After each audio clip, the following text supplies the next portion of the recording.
Abdulloh ibn Ravoha ayoli uni yig'layotganligini ko'rib so'raganida Qur'ondagi oyat sabab bo'lganligini aytadi. Astagfirullah. Va in minkum illa wariduha kana ala robbika hatman maqdiya. Sizlardan har biringiz unga tushguvchidirsiz. Do'zaxga. Sizlardan har biringiz unga tushguvchidirsiz. Bu Parvardigoringiz amriga binoan vojib bo'lgan hukmdir. Hamma o'tadi do'zaxdan. Summa nunajjil ladina taqaw va nadaru zolimina fiha jisiya. So'ngra taqvodor bo'lgan zotlarni undan qutqarurmiz va zolim kimsalarni tiz cho'kkan hollarida jahannamda qoldiramiz. Abdulloh ibn Ravoha aytayapti, hammani tushishini gapiryapti, lekin hammani chiqishini gapirmayapti Alloh. Men chiqamanmi, chiqmaymanmi? Shuni o'ylab yig'layapman. Biz shu darajada o'zimizga bahoyimiz kattaki, o'ylab ham qo'ymaymiz. Biz kalima keltirdik, bo'ldi musulmonmiz.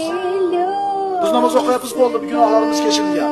Bu sahobalar tirigida bashoratni eshitib, jannat bashoratini shunday qo'rqib xavotir bilan yig'lashgan.